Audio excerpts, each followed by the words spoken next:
Good morning students. आज हम chapter number 2 components of food and chapter number 3 fibre to fabric इनकी revision class देखेंगे। Revision में सबसे पहले आप कंपोनेंट ऑफ फूड के एमसीक्यूज जो कि बुक में चैप्टर के बीच में दिए हैं, पहले उन्हें देखें। The first multiple choice question, page number 13। Tick the correct option. Question number 1, if a food material turns black blue on addition of iodine solution, it confirms the presence of, it means अगर हम कोई food material लेते हैं और उसका colour iodine solution add करने पर या आयोडीन सॉल्यूशन डालने पर कौन सा हो जाता है? Blue black colour. It means क्या कंफर्म होता है?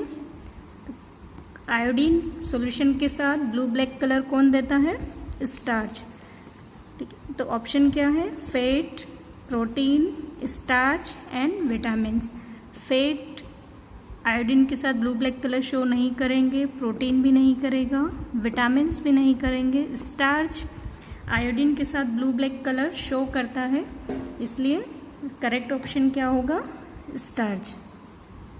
हमने एक्टिविटी 1 देखी थी, उसमें टेस्ट किया था presence of starch in potato. Potato के अंदर जो होता है स्टार्च ज़्यादा होता है, इसलिए वह आयोडीन के साथ आपको ब्लू ब्लैक कलर शो करता है। अगर हम पोटैटो की जगह कोई दाल का पाउडर लेते हैं और वहाँ पर आयोडीन सॉल्यूशन डालेंगे तो ब्लू ब्लैक कलर शो नहीं होगा। इट मीन्स दाल के अंदर स्टार्च नहीं होता है। जो भी कोई फूड मटेरियल आयोडीन के साथ ब्लू और ब्लैक कलर इंडिकेट करेगा, इसका मतलब ये है कि उस फूड मटेरियल के अंदर क्या प्रेजेंट है? Starch. Question number 2, which of this provide energy? Means vitamins, mineral, carbohydrate in water. इन चारों में से एनर्जी प्रोवाइड कौन करता है? Carbohydrate. Option C is correct, carbohydrate. Now page number 16। First question, which of the following material is essential for the formation of thyroxine hormone? Thyroxine hormone की formation के लिए कौन सा मिनरल एसेंशियल होता है? कैल्शियम, फास्फोरस, आयोडीन और iron. इनमें से आयोडीन मिनरल जो है वह थायरोक्सिन हार्मोन के लिए एसेंशियल होता है।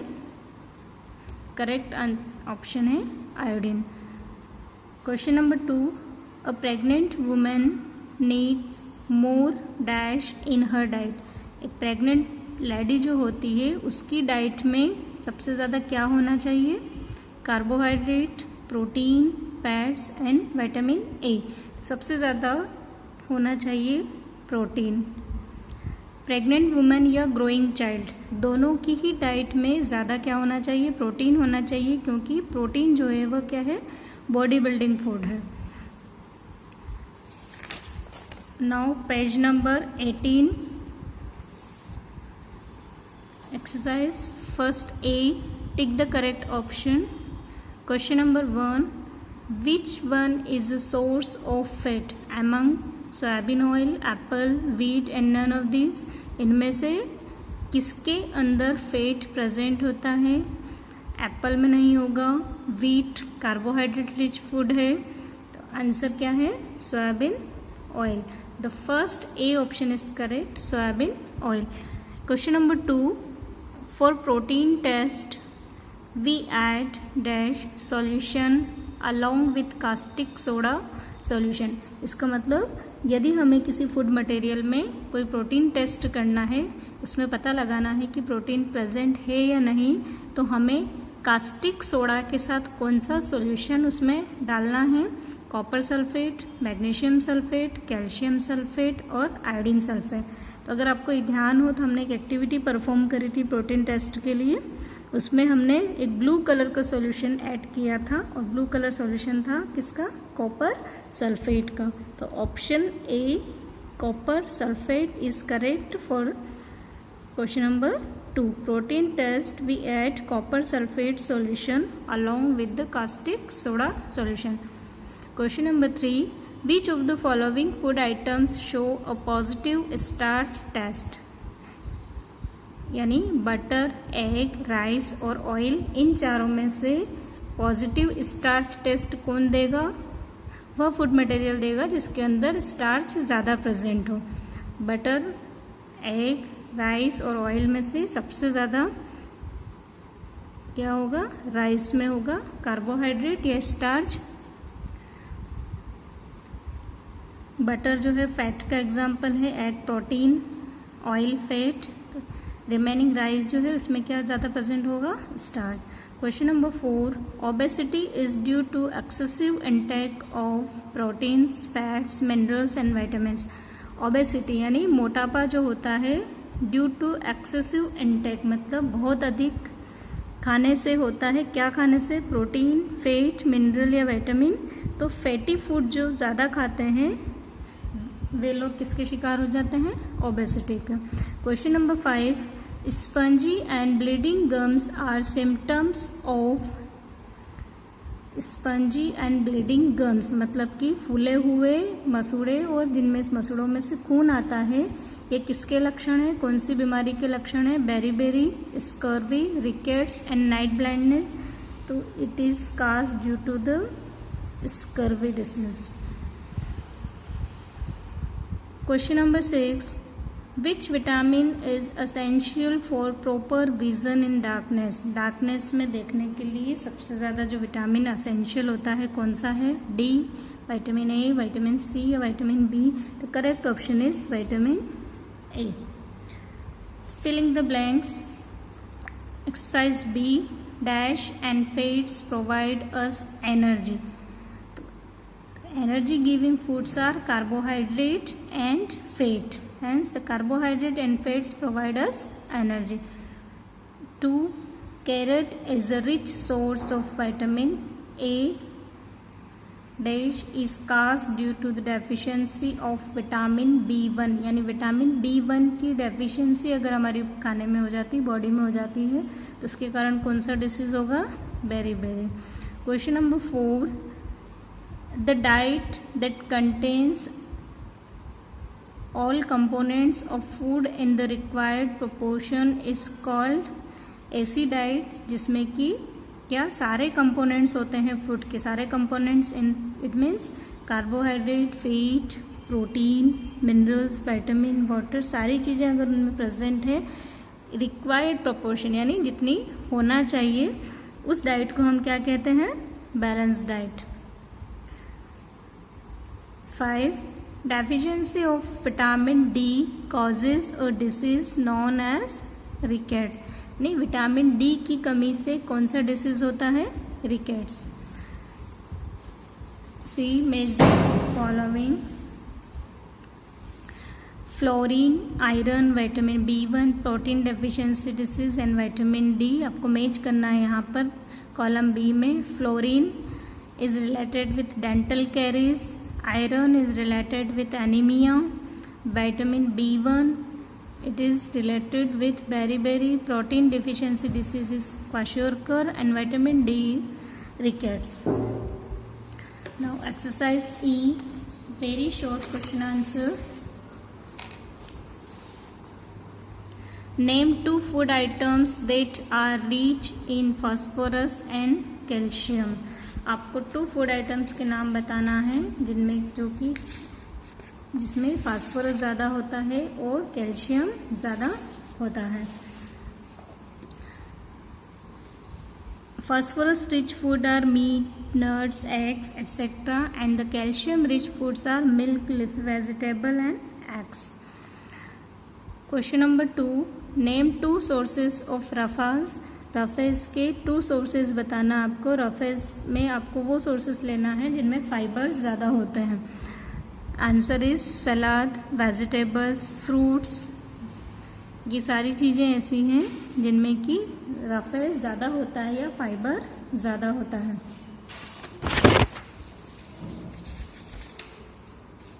Question number 3.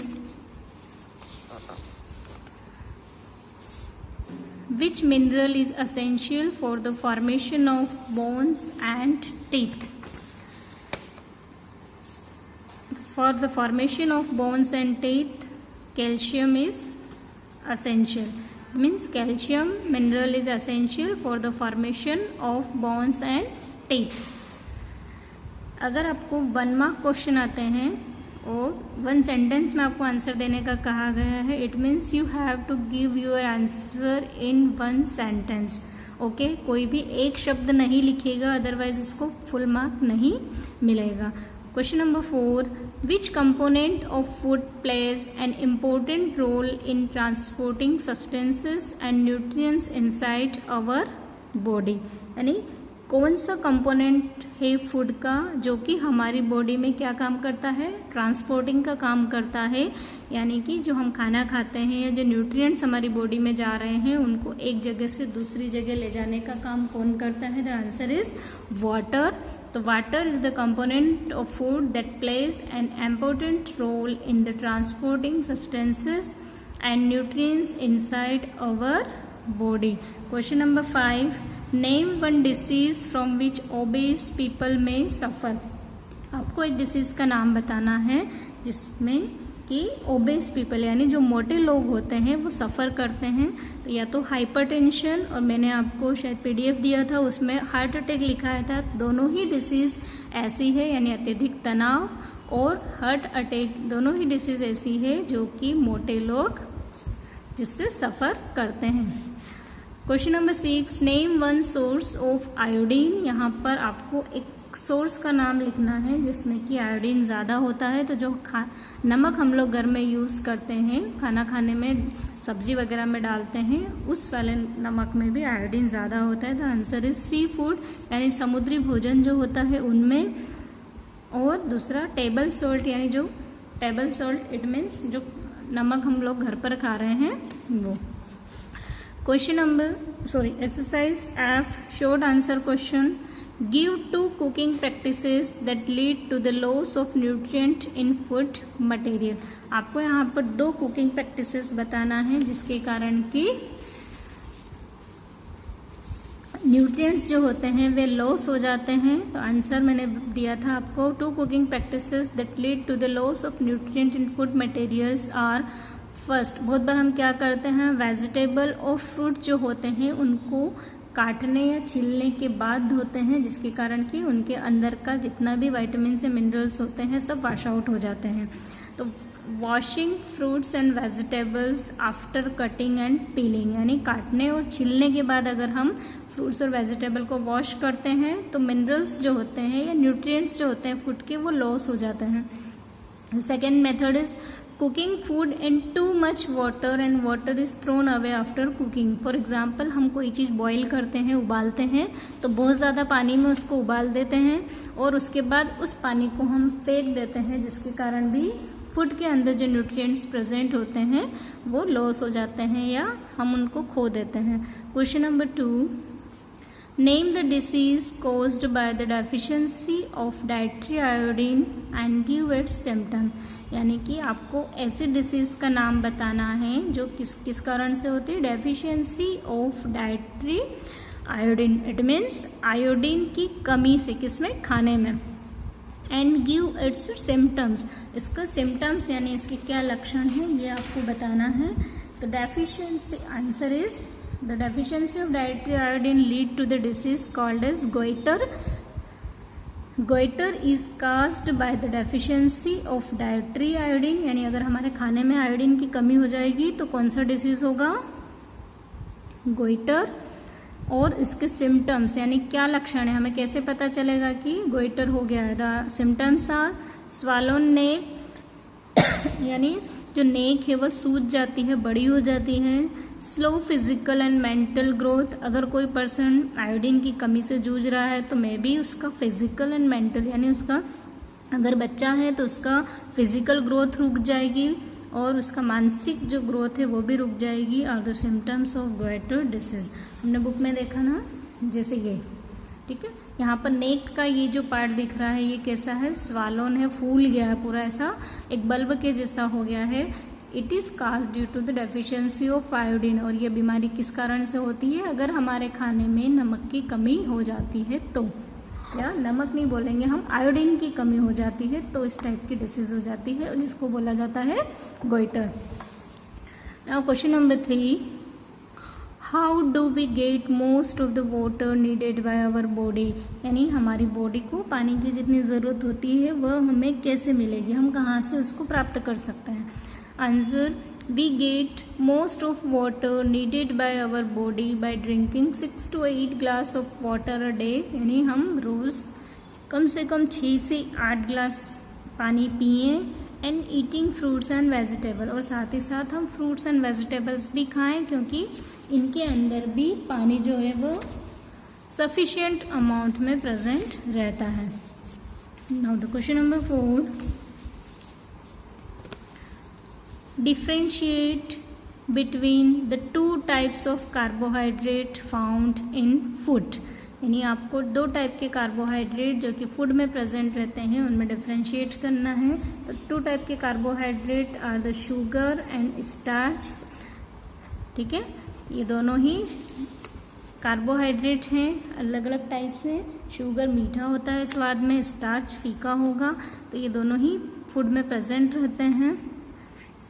Sugar and starch are 2 types of carbohydrate present in our body, but what is the difference between them? The sugar जो है वह instant energy provider होता है, यानी तुरंत एनर्जी देता है, जबकि स्टार्च जो है वह शुगर के कंपेयर में स्लो एनर्जी प्रोवाइड करता है। इसलिए कभी जब तबीयत खराब होती है तो डॉक्टर हमें सलाह देते हैं कि हम क्या लें, ग्लूकोज लें, ताकि आपको इंस्टेंट एनर्जी मिले, एनर्जी जो है वह तुरंत मिले। ठीक है, this is the difference. Another difference is sugar is a simple carbohydrate and starch is the complex carbohydrate. You can also add that point. Question number 5, why is रफाज important for us? रफाज जो है वह हमारे लिए क्यों ज़रूरी है? तो रफाज हमारे लिए इसलिए ज़रूरी है, इट प्रिवेंट कॉन्स्टिपेशन, यानी ये कॉन्स्टिपेशन को रोकता है। यानी किसी को कब्ज़ की प्रॉब्लम हो जाती है, पेट भारी भारी रहता है, तो उसको रफाज रोकता है। It reduces the risk of heart attack की रिस्क को भी कम कर देता है। एंड बाउल कैंसर जो होता है उसको भी, इसकी रिस्क को ये कम कर देता है। ठीक है, अब हम देखेंगे chapter number 3, fibre to fabric.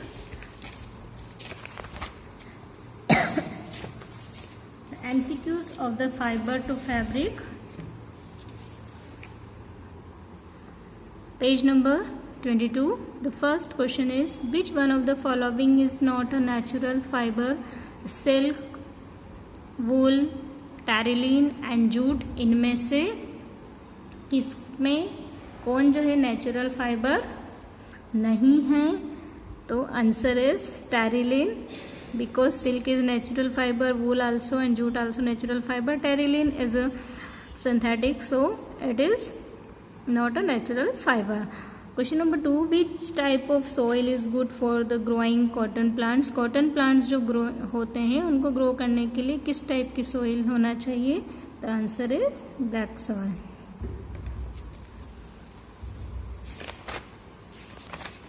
Now MCQs of page number 26. The process of separating cotton fibers from their seed is called, यानी कि कॉटन फाइबर्स जो होते हैं, हम लोगों ने देखा था कॉटन बॉल जो होती है, कॉटन बॉल से कॉटन फाइबर को जब हम सेपरेट करते हैं, कॉटन बॉल सभी ने देखी होगी मेरे ख्याल से, ये इस टाइप से कॉटन का अगर किसी ने पौधा देखा हो तो यहाँ पर एक बॉल के जैसा यहाँ पर कॉटन जो लगती है उसके अंदर काले काले बीज निकलते हैं. तो कॉटन, उन बीजों से कॉटन फाइबर को अलग करने की जो प्रोसेस होती है वह क्या कहलाती है? स्पिनिंग, गिनिंग, वीविंग या wearing. The correct option is ginning. Question number 2, the process of changing fibre into yarn, यानी कि जब हमें फाइबर मिल जाता है और फाइबर मिलने के बाद उसको हम कन्वर्ट करते हैं किसमें? यार्न में, यानी कि धागे में कन्वर्ट करते हैं उसको,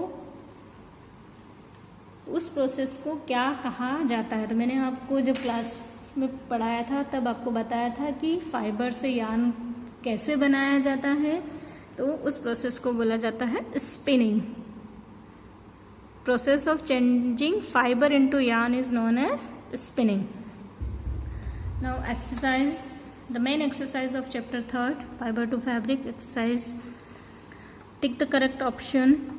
First question is, which of the following is obtained from the stem of plant? इनमें से प्लांट के स्टेम से क्या मिलता है? Jute, cotton, wool and polyester. You all are well known about jute, and the jute is obtained from the plant. Question number 2, the process of fibers from cotton balls into cotton fabric has the following sequence. यानी कि cotton ball से लेके cotton fabric कपड़ा बनने तक की process में क्या क्या आता है? Ginning, knitting, weaving. It is wrong. Ginning, spinning, weaving. हम देख लेते हैं पहले. Combing, yarning, knitting. या गिनिंग, कॉम्बिंग, यानी कॉम्बिंग मतलब ब्रशिंग जो होता है, सफाई करना. फिर यार्न बनता है, फिर नीट बनता है. तो नीटिंग में कपड़ा नहीं बनता है. नीटिंग जो की जाती है वह करी जाती है वूल से, जिसे हम बुनाई करते हैं, ठीक है, उसको नीटिंग बोलते हैं. तो ये ऑप्शन गलत है, क्योंकि यहाँ पर हमको बोला गया है कॉटन फैब्रिक बनाना. इसमें भी नीटिंग आ रहा है, तो इट मीन्स ये भी गलत है. नाउ द थर्ड, यहाँ पर सिर्फ स्पिनिंग तक प्रोसेस रुक गई है. इसका मतलब सिर्फ यार्न बन रहा है, यार्न के बाद कपड़ा नहीं बन रहा है. Option B, ginning, spinning, weaving, यानी पहले फाइबर से सीड्स को अलग किया, देन फिर उन फाइबर से यार्न बनाया, धागा बनाया, एंड देन आफ्टर जो धागा बना उसको वीविंग करके, यानी कि क्रॉस, वर्टिकल, हॉरिजॉन्टल, उसमें धागा लगा के और कपड़े की बुनाई करी. Option B is correct. Question number 3rd, the fibre which are obtained by blending natural and synthetic fibre are called. यानी कि natural fibre and synthetic fibre दोनों को मिला के जो फाइबर बनता है उसको क्या आर्टिफिशियल फाइबर बोलेंगे, जॉइंट फाइबर बोलेंगे, मिक्स्ड फाइबर बोलेंगे या रियल फाइबर बोलेंगे? The correct answer is mixed fibre. Question number 4, roller गिन इज यूज्ड फॉर. रोलर गिन जो होता है एक मशीन होती है, उसका यूज किया जाता है कॉटन बॉल के अंदर जो सीड्स एंड फाइबर्स होते हैं उनको सेपरेट करने के लिए. Answer weaving, spinning, ginning and stitching. The correct option is ginning. Question number 5, which of the following is used for making Ghani bags. Ghani bags जो होते हैं, जिन बोरे वगैरह जो होते हैं, इनके अंदर क्या यूज होता है? Cotton, jute, wool and polyester. इनके अंदर क्या यूज होता है? Jute.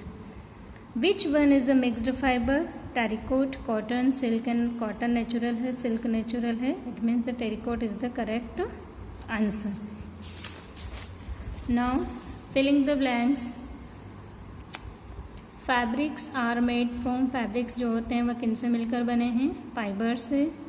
2, silk is plant fibre है या एनिमल फाइबर है? We all know silk is animal fibre because it is obtain from silkworm.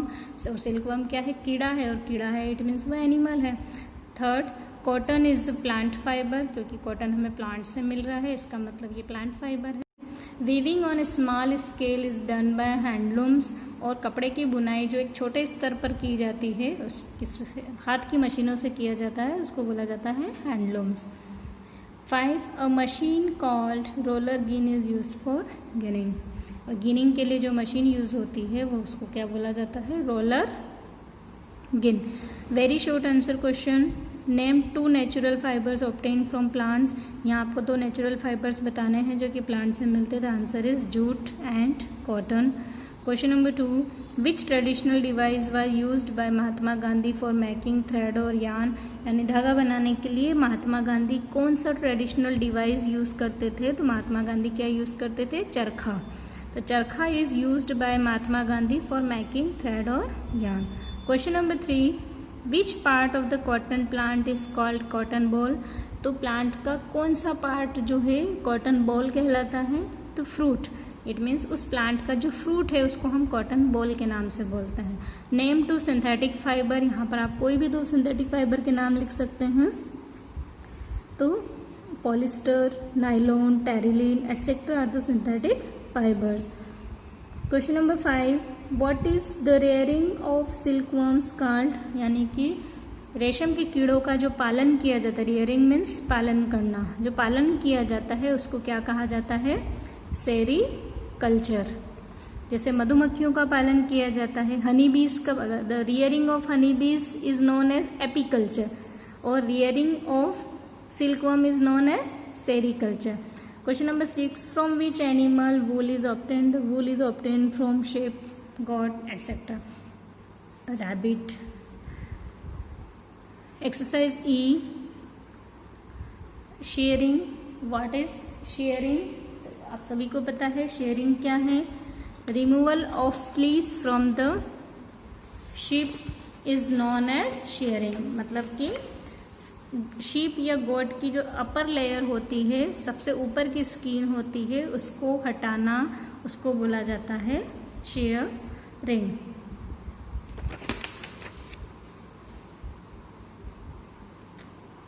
Now 2, Nikita sees a poor man shivering in the cold outside her house. She takes permission from her mother and gives him a old blanket. Nikita ने अपने घर के बाहर एक बूढ़े इंसान को, गरीब आदमी को शिवरिंग यानी कांपते हुए देखा ठंड के समय, तो उसने अपनी मम्मी से परमिशन ली कि उसको क्या हम एक ब्लैंकेट दे सकते हैं। तो question A, name the fibre use for making blanket, यानी उस ब्लैंकेट में कौन सा फाइबर यूज हुआ होगा बनाने के लिए। तो ऐसा फाइबर यूज हुआ होगा जिससे कि गर्मी मिले, इट मीन्स जूट या वूल। इसका मतलब वो जो ब्लैंकेट था वो किससे बना था? जूट या वूल से। Question number B, which value is shown by Nitika. तो यहाँ पर नीतिका की कौन सी मोरल वैल्यूज हमें दिखती है, हमें उसका कौन सा शिष्टाचार दिखता है? तो यहाँ पर केयर एंड सिंपैथी, यानी उसके अंदर दया की भावना भी थी और केयर की भावना भी थी, इसलिए उसने वो ओल्ड ब्लैंकेट उनको दिया। Question number 3, classify the following fibres into natural and synthetic. यहाँ पर कुछ फाइबर्स के नाम दिए हैं, nylon, wool, cotton, silk, polyester and jute. आपको यहाँ पर क्लासीफाई करना है कि कौन सा सिंथेटिक है और कौन सा नेचुरल है। तो पहले हम नेचुरल देख लें। वूल नेचुरल है, कॉटन नेचुरल है, एंड सिल्क नेचुरल है, एंड जूट नेचुरल है। रिमेनिंग जो 2 बचे हैं, nylon and polyester are synthetic. Clear? Question number 4, how are fibres classified? Give two example of each. Fibres को कैसे क्लासिफाई किया गया है, आपको 2 एग्जाम्पल बताने हैं सभी के। तो फाइबर्स जो हैं उनको किस टाइप से क्लासिफाई किया गया है, हमने स्टार्टिंग में भी देखा था यहाँ पर जब हमारा चैप्टर स्टार्ट हुआ था। फाइबर्स जो होते हैं, fibers are long, strong and flexible thread like material होते हैं, और इनको 3 टाइप से क्लासिफाई किया गया है, natural fibre, synthetic fibre and mixed fibre. ठीक है, नेचुरल फाइबर को अगेन 2 पार्ट में डिवाइड किया है, प्लांट एंड एनिमल, यानी जो प्लांट से मिलते हैं वो प्लांट, एंड जो एनिमल से मिलते हैं वो animal fibre. And synthetic fibre में नायलॉन एंड पॉलिस्टर, यानी जो कि किसी इंडस्ट्री, फैक्ट्री या केमिकली बनाए जाते हैं, ये सिंथेटिक हो गए। और मिक्स्ड फाइबर जो होते हैं उसमें कुछ नेचुरल लिया जाता है, कुछ सिंथेटिक, और उन दोनों को मिला के एक नया फाइबर बनता है जिसको बोला जाता है मिक्स्ड फाइबर। एग्जाम्पल इनके terry silk, terry wool, terry coat etcetera. Now the next question is, why are the cotton fabrics more comfortable in summer? Cotton के जो कपड़े होते हैं वो समर में ज़्यादा कंफर्टेबल क्यों होते हैं? तो हमने कॉटन क्या है, एक नेचुरल फाइबर है, और नेचुरल फाइबर के एडवांटेज हमने देखे थे।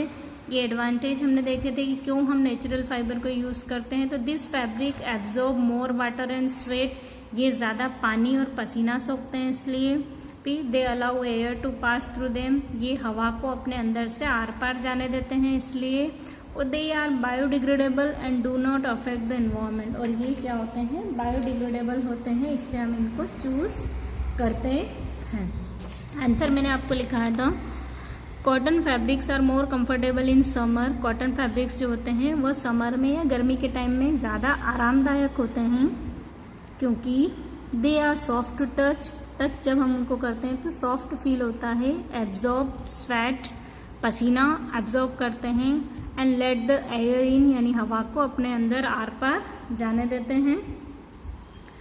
फिर the sweat absorb by cotton cloth evaporate more quickly due to the air it breathe. और जो पसीना कॉटन फैब्रिक सोखते हैं वो जल्दी से उड़ भी जाता है क्योंकि हवा उसके अंदर से क्रॉस होती है, which result in cooling down of the body, जिसके कारण हमारी बॉडी को कूल फील होता है। तो ये आपके रिवीजन वीडियो थे। लॉन्ग क्वेश्चन आंसर आपको किसी भी चैप्टर का नहीं दिया गया है, एग्जाम में लॉन्ग क्वेश्चन आंसर नहीं आएंगे, ठीक है। तो आपको रिवीजन अच्छे से करना है, अच्छे से चैप्टर नंबर 1, 2, 3 के सारे question answer, filling the blanks, objective जो बुक के अंदर दिए गए हैं वो सब पढ़ना है और उनकी तैयारी अच्छे से करना है। अगर किसी को किसी क्वेश्चन में कोई कंफ्यूजन हो then ask easily. Okay, thank you.